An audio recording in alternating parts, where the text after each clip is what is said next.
What's up, everybody? Welcome back to the PK podcast. That PK stands for Preacher's Kid, not Perfect Kid. Yes. But speaking of perfect, here's my co-host, Eli Blevins. What's up? Please stop. What's up, everyone? This is an amazing day. We're happy to be bringing you guys another awesome, fantastic. Any other adjectives to describe what today's episode is going to be? Incredible, Hysterical, mind-boggling, mind-blowing, hysterically the most fun thing we've ever done. I mean, we're kind of setting it up that way. We haven't even had the interview. We're recording this while they're listening to us. So if they let us down, it's all on them. Yeah, all on them. No pressure on them, but we have just given every adjective known to man. So this is going to be fantastic. I can't wait. Well, I want to introduce a couple great friends of mine. They're like my little sisters, and I love getting to talk with them.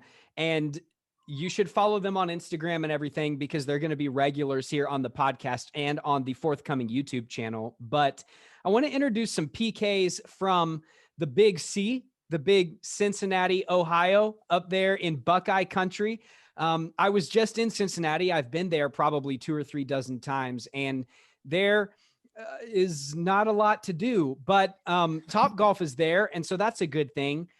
And there is a McDonald's, so my friend Grace can have some chicken nuggets. I want to introduce the Keller sisters. Nope, they're not twins, but we've got Grace Keller.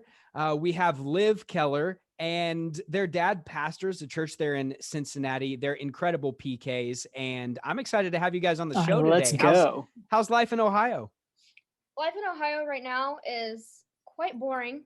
Yes. Considering all that's going on, and John's right. There's nothing to do other than shop and Topgolf if you want to drive out there. Mm-hmm. So, yeah. I have successfully been on a shopping trip with the Kellers. Yes. And I've got to say, I'm pretty sure that their dad can outshop all of us. Yeah. He was in every store looking through every rack and in search of the cool look. He was trying to be, he was trying to be cool. And I'm not really sure. Maybe girls, you could tell us about how successful he's been at that. He's way better than he was 2 or 3 years ago. Yes. But he still has to pull the trigger on some stuff that he doesn't want to. I got you. Yeah, I get that. So can you tell us the story behind there is maybe it's a soccer jersey that he has that he's not allowed to wear in public because of it was kind of an ignorant purchase. Do you know what I'm talking about? Yeah, I do. Tell us about that. Well, Inform me, because I don't know. So inform me, please. I think it was in Costa Rica.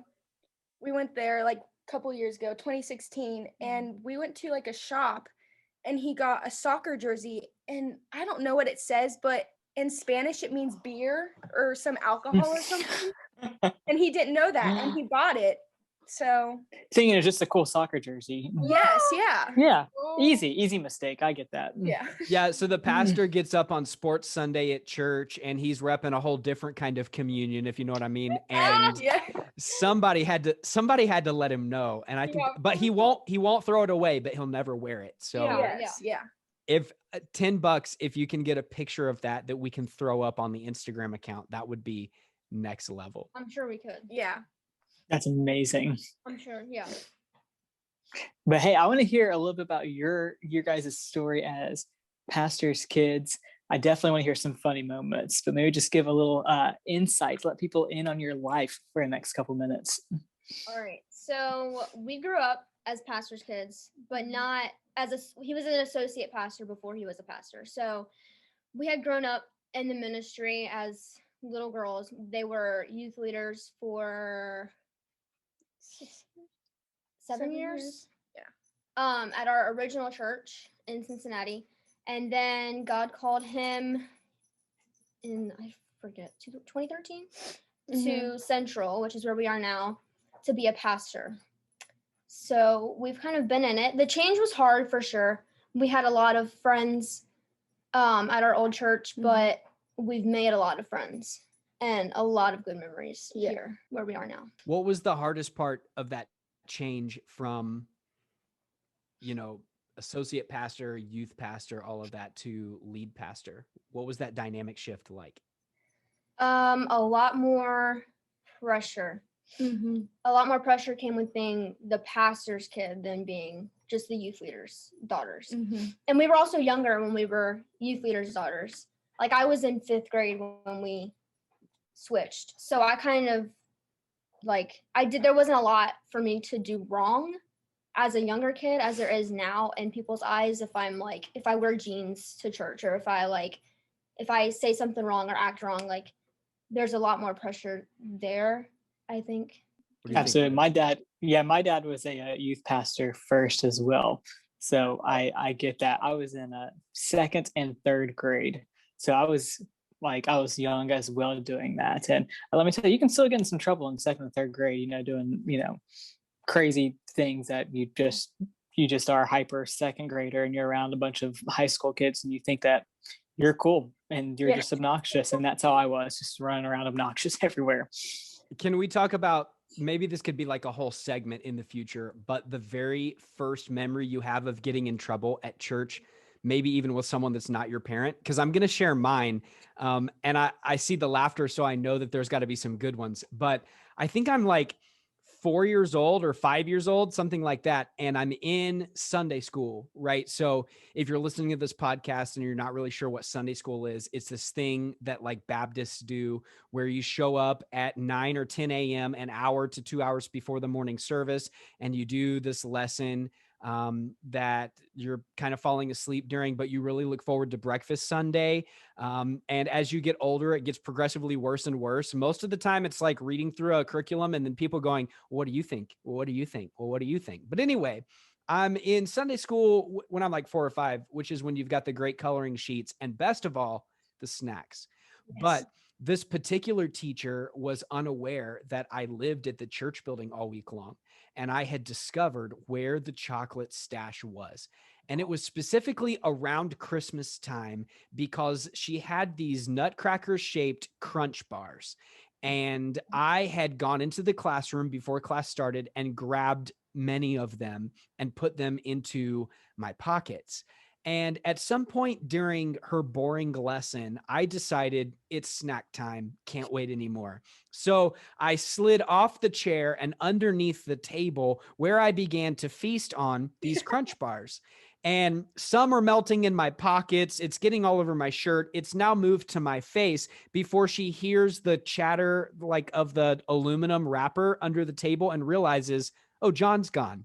And so she sticks her head under there and tries to tell me to like stop eating and come out, but I'm already dedicated. I'm already all in. So I'm not leaving this space until every crunch bar is gone, no candy bar left behind. And so she did the proverbial, I'm going to go get your dad. And I was like, joke's on you. He's teaching a class. But yeah, it didn't go well for me because my dad had this deal worked out with the teachers where it was like, you get in trouble in class and you also get in trouble at church. And then again, when you get home. And so, I got like jerked out from under the table in front of all my friends. Then I got beat in the pastor's office. And then I got beat again when I got home. And I'd love to say that that was lesson learned, but I went on to spend many more years being a terror to as many Sunday school teachers as I possibly could. I just felt like it was my ministry, but what a rebel. Yeah. You're such a John, like, I don't even know how you even became like, I don't even know how you're even accepted to heaven after this. Like, Jesus even, stealing candy is a pretty big, no. Bro, here's the thing. I'm not sure that most Sunday school teachers are going to make it to heaven. I think it's a sin to make the Bible boring. And I think they have sinned so much that God's going to be like, nah, bro, you use the same flannel graph person for every single Bible story. Yeah. I'm not letting you in. You don't even know. There's somebody on the other side right now that's about to send us like a thing like, oh, I teach Sunday school. And yeah, I'm just like, if you've been teaching for 80 years, like most Sunday school teachers have, you ought to learn how to make it more interesting. Yes. But anyway, not to make this all about me. Come on. What's your first story of getting in trouble as a PK? Okay, I'm going to tell the one about Mammoth choir practice. Okay. That's already a good setup right there. So both of my parents, basically all my family was in the choir at our old church. This was our first church. So we also had kid choir. So we went to kid choir, but that was over before the adult choir was over. So we would like play in the gym with our friends. And of course, like Livy and I know all the ins and outs and like all of the codes to all the rooms and like all this different, like how to get in different places. So there was this one day that us and all of our friends, we must have been playing tag or hide and seek or something. And instead of staying in the gym, me, Livy, and my cousin Andrew, which you know, decided to run upstairs as fast as we could into the place where they like record, like the video room and the sound room. And all of a sudden, so my grandma is always used to sit in the back row of the church, and so she was there during choir practice. And all of a sudden we turn around and my grandma is standing behind us. Like she had just come up the stairs and like followed us and found us. I don't know how, but found us. And there she was staring at us. And she ripped into us about running and being loud. And she was like, "You sound like a herd of elephants up here." And I was so scared. I had never seen my grandma so mad in my whole life. It was really very frightening for me. It was a bad experience. I don't remember that. You don't remember I that? do not remember that. Oh my. I want to know, honest dialogue here. Why is it a sin to run in the church building on Sunday, but like not Monday, Tuesday, Wednesday before 5, Thursday, Friday, and Saturday when we were there? True. I never got that. I was actually going to say that my first memory of getting in trouble was me running in the foyer. And I helped spill somebody's coffee. I didn't help spill somebody's coffee. I ran into them and they spilled their coffee. And yeah, I got ripped a new one myself. I don't know. We must have like a running in the church like connection.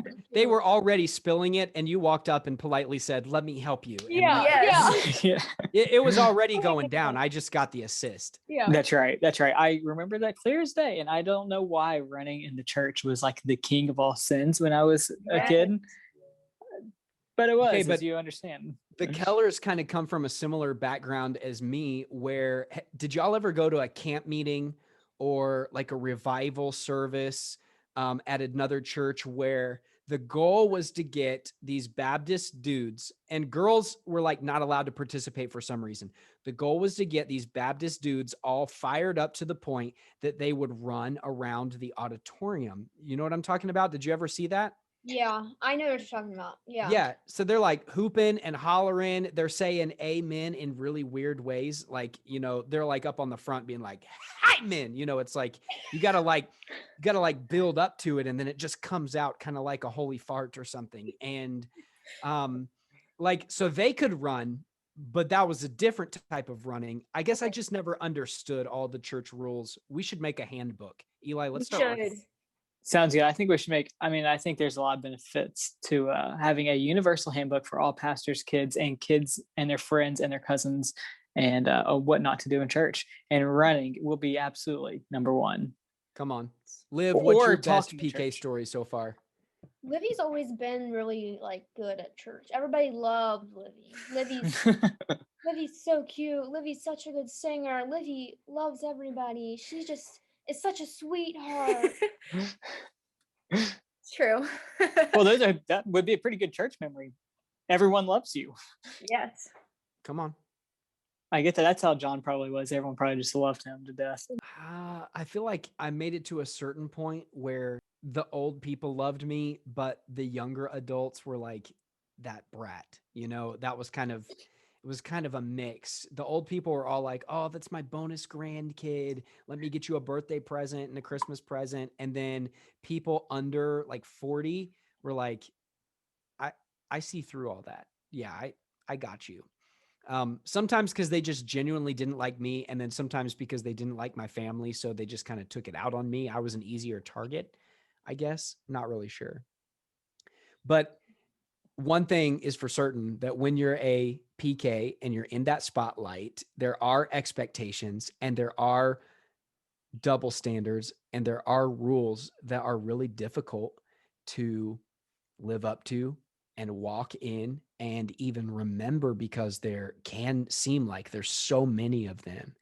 And I'm wondering what that's been like for you, especially as girls, because especially in one area, and I don't want to make it all about this, but also don't mind to go there. PK daughters have this standard of dress that they have to live up to, and it seems to me like it's impossible to keep. And so I'm wondering, what's that like? And what are some of the other, rules that has been like, okay, I don't understand and I don't get, and I don't want to remember? So the whole dress thing for us has been like kind of a challenge, I think, even from like not only with us but with my dad too, because like a lot of people, our church is mostly old people, and a lot of people feel like the pastor should be up with like a suit on and like should be standing behind a podium and like screaming the Bible. And it's like when he started wearing polos and jeans and gym shoes, like people freaked out. And they did the same thing with us. Like when we first started, out of respect, we wore dresses and skirts, Sunday morning, Sunday night, Wednesday night. And then it just kind of turned to like mostly in the winter. I think it was like a winter. We were like, I don't understand why we can't wear jeans, like even if it's just on a Wednesday night or a Sunday night type thing. And then like as I got older, I kind of gave up trying to like live up to other people's expectations. I just was like, this is what I'm gonna do until you can show me a Bible verse where it says I can't. So yeah, I gave up trying to please people, and I don't dress like a harlot, but like but I don't wear a dress every Sunday. Like it's that type of thing. What about you? Yeah, I'd say the same thing. Yeah, I wear dresses most of the time, but I will wear jeans just whenever I feel like it. How has that impacted your relationship with your parents? Like when your parents are wanting to lead from one place, but they're also wanting to give leeway to you in another. How have your parents handled that, and how have those conversations been with them? We're kind of at this point, we're all on the same page. They agree 100% that we shouldn't have to wear dresses and skirts because it's not completely necessary. And if I want to wear jeans and a nice top, I should be allowed to.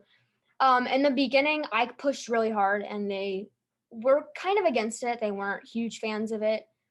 Until I think they kind of saw the light, for lack of a better term, and they gave in after a while, and it was nice. But now we all see eye to eye, and we have the same view of where we want the church to go. And I think a lot of people are bouncing off of that. Like everybody, I'm in the college class now, and everybody in my college class, we'll all wear jeans to Sunday morning and Sunday night. Like we're all on the same page.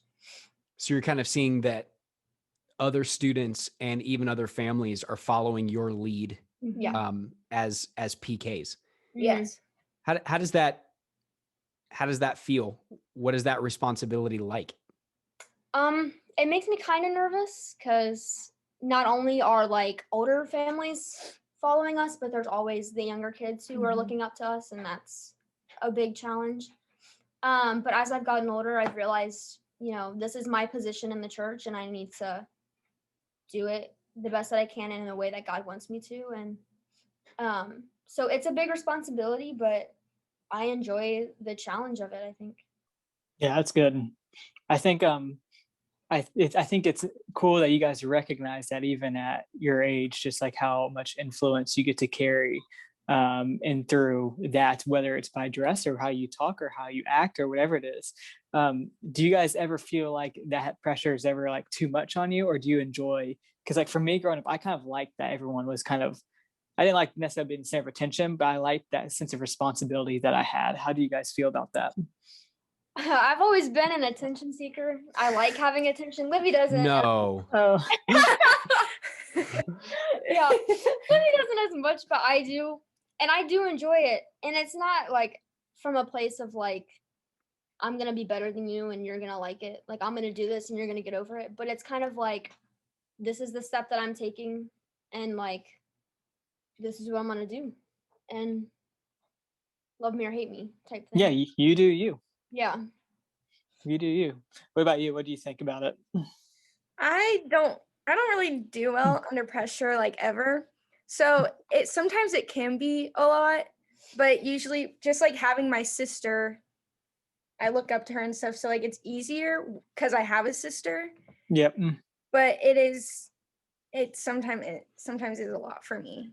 For sure, for sure. Well, if you are someone who is listening right now and you are that older sibling, you're seeing firsthand that you can set an incredible example for your younger siblings and what you do, and they really feed off of that. I am an older sibling. Didn't always get it perfect, but I did an average, decent job at it. And so, just kind of like what you said there, like you can really feed off kind of the flow and how everything goes through your older sibling. And if you're a younger sibling, hopefully you have a good older sibling. And if they're not a good older sibling, then they need to be listening to the PK podcast is what they need to be doing. Come on. That's the thing. PK isn't just a descriptor. PK is a position. And it's an unappreciated position many times. It's certainly an unpaid position all of the time. But it's something that is all consuming, and it's not even just inside the building. And so as preachers' kids, you're not perfect, but you are in a position to lead. You're in a position to lead your family. And as you influence your parents, you can influence the direction of the church. You can influence other students. And as you influence them, you influence the direction of the church. And as you're influencing the direction of the church in every single facet of your life, you begin to recognize that's a heavy weight. And it's a calling that God's placed on your family. And you have the ability to lead your church in a really positive direction and in a growing place, or you have the ability to really hurt your parents and hurt their ministry and hurt the church in a massive way as well. And while that's a lot to carry, you don't have to carry that alone. Thank the Lord for siblings that can do that with you. Praise God for parents that you can talk to about it. And then welcome to the PK network, where we're here to support one another in that. So one of my favorite things to talk about as a PK is just some of the more embarrassing moments, because when you're a PK, you're kind of put in a position to be on the platform early and all the time. And so I've got a couple like really golden ones that I'm not sure I've ever shared on the podcast, but I want to know, based on your personalities, there's got to be a couple like, oh my gosh, I wanted to die moments, and I got to know what they were. And I'm really hoping I get to witness one in person sometime up in Cincinnati. Oh, do you have any? I cannot think of any. I think my only I can't believe that just happened, is like I got up on the platform to sing, and I had these super big earrings on, like huge and like really heavy, like I should not have been wearing them. And I literally walked up on the platform and turned around, and they started like the welcome and the intro thing, and then the music started, and my earring like fell and like bounced like on the stage, and everybody saw it. Everybody was laughing at me, and I was like, I wanted to die. I wanted to just walk off the stage and go cry in a corner, because I'm like, I can't believe that just happened. I hated it. What did you do? I just kind of like did like one of those like like I just kind of like laughed it off and then just kept singing. I didn't know what to do. I was so afraid. I was like shaking. Like, yeah, it was bad. I had the shakes. Yeah. It's not the Harlem Shakes. It's the Holy Spirit shakes. Yes, the Holy Spirit got a hold of me there. And my earring. John, what about you? Okay. So we're at a summer camp, and I have been, because of who I am, I've been having to lead all these different like games and breakouts and all these different types of things. Like, because as the PK, you don't get to just like chill and have a bad attitude. You've got to be involved in everything. And so I am one of the most unathletic people on the planet, but I'm giving it my all. Like I'm invested, and I'm cheering on my team, and I'm yelling and I'm screaming, and I've lost my voice. And so we get to the to the chapel where the service is going to be, and the director of that particular camp was like, "Hey, he'd been to our church, he'd preached there before, all that type of stuff, and he knew, my dad and my grandpa and everything, so he knew he could like choose me out of the crowd." And so the service is getting ready to start, and he goes, "Hey, you know what? I want you to sing in the morning service." And it wasn't like a let me give you an option. It was a you're doing this. And then he turned around and started the service, in the microphone behind the pulpit. And so I don't know what to sing. So I get up there, and as I'm kind of walking up there, somebody's giving announcements, and I ask him, what do you want me to sing? And he goes, "Do you know that song called The Lighthouse?" I was like, "Yeah, I got that. That's easy." So I am playing it on the piano, and I start in this lower key because, again, like my voice is all like raspy. So I'm like, I'm singing like, "There's a lighthouse on the hillside," and so I'm doing it. Well, I'm really getting into it, right? And you get to that like final verse of the song, where it goes up, and it's like, "And the light that shines in darkness now." Only my voice didn't make it there. It was like a junior higher just started puberty, and it was like,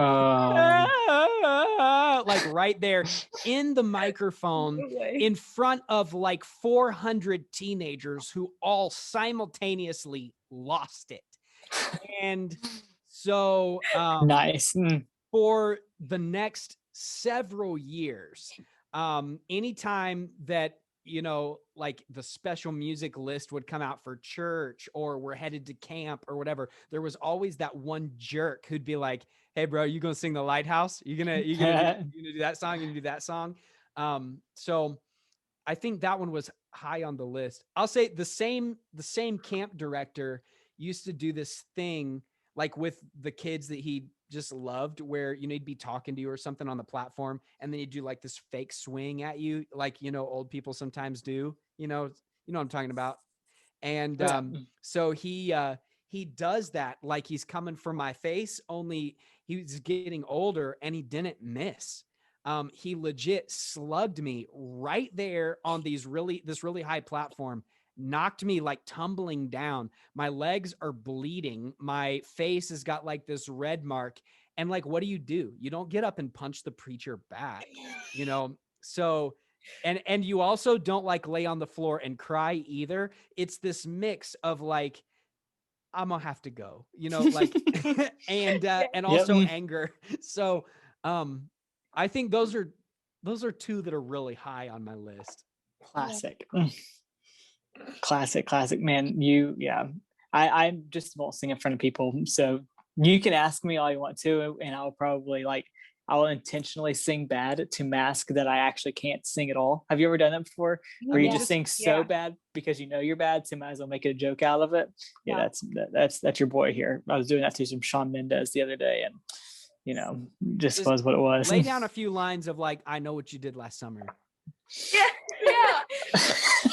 It's just I just don't think that's what everyone wants to tune in and listen to today. If I cue up the karaoke track real quick, I'm just kidding. I won't do that to anyone because we all want to hear it a cappella. So I don't even know if I could even pull out the lyrics off the top of my head. So you guys are spared for this time, but maybe next time. Maybe on the YouTube channel, I'll come out with a guitar, and we'll do like a talent show for the YouTube for whenever it launches, and my talent will be singing a Shawn Mendes song for you guys. And I'm really picturing more of a Jake Peralta, like, trying to annoy the crap out of that one prisoner. It's gonna be something. It's gonna be something. We're gonna have a talent show minus the talent. That's where the period. Yes. That's where the period should have been in that sentence. It's gonna be something. It's gonna be something. There will be some content. Whether it's content you want doesn't matter, but it could go viral for how bad it is. No one ever remembers how good people are. They remember how really bad the one person is. Like John, they all remember John for his thing. They didn't remember half the song that he crushed. They remember the like little part in it. Come on. You know, it is kind of true. And like to swing it back in a major spiritual, like Jesus juke on you there. Segue it. People do remember the negative. Like if you're pulling out Bible stories and you say, okay, finish it. And you say David and what's the first thing people say? Bathsheba. Right. Like it'll be split. Some people Goliath. some people will be like Bathsheba, and Grace was trying to remember who David was. No way. She's like, he built the ark, right?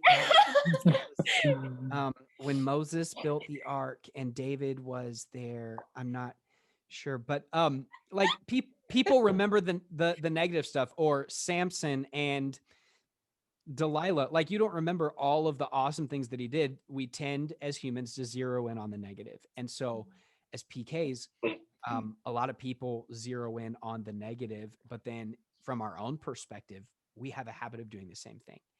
And one of my favorite things about this podcast is really helping preachers' kids who are in our shoes, all around the country and all around the world, navigate a healthy perspective toward the position that you're in. And so, girls, I want to ask you to, I'm going to set up two different conversations, but the first one is this. If you could go back, 7 or 8 years, knowing what you know now and being who you are now, and you could sit down and have a real conversation with your parents, what are some of the things that you would have told them back then, as far as your life as a PK and their life as lead pastors now? I think if I could sit down and tell them something, knowing what I know now, it would be to let go of all of the crap that people think is what a church should be. Like having 3 services, having Sunday school, morning worship, Sunday night, Wednesday night. Or and people gave us crap for changing the times of the services, and all that stuff really took a toll on my dad. He really struggled because he's not the type of person to be rude and be like, sorry, but this is what we're doing. Like, he wants to consider everyone's feelings, and he doesn't want to he doesn't like when people are mad at him. So I think what I would want to tell him is just to follow God and forget what anybody else is saying to him. Mm-hmm. And he's doing a much better job at that now. Yeah. Like, he's getting way better at it. But I think in the beginning it was a struggle. So that's what I would tell them. I think I would kind of say the same thing, because he did struggle a lot, and he would always come to me and Grace and my mom, and he would talk to us about it and ask what we think. And I want to encourage him. So I would try to encourage him, but it would still people would still come to him about all the problems and what they didn't like, and it would just kind of pull him down. We also came from a really IFB background. And so I think when we left our first church, we kind of had that still in our mind, this is how church is supposed to be. And then when my dad started, changing some things and realizing this isn't what church is supposed to be, because he kind of felt like we were just doing the church thing. Like, we were just checking the boxes off of church instead of getting real with God and having a real relationship with him. So when he started to realize that, things got really rocky. But I would just tell him, just do what God tells you to do and not worry about anybody else. Same.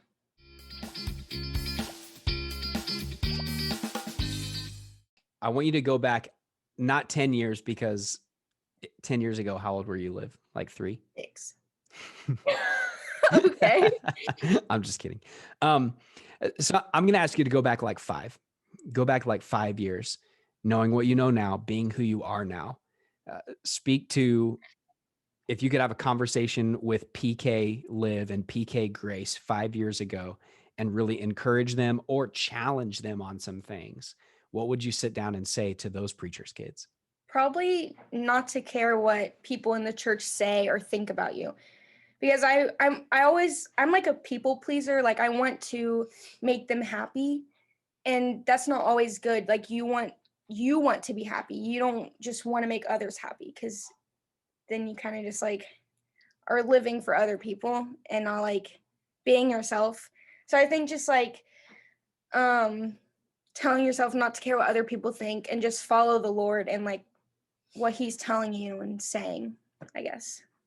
Yeah, I'd say the same thing for myself, but also I'd be like, girl, change your attitude. Like, I used to have the worst attitude about church and about people at church, and it's just like, I would have been like, you need to get it together. You need to find Jesus, because I went through a really rough spot a few years ago. So that's what I would say to myself, like, you need to figure it out.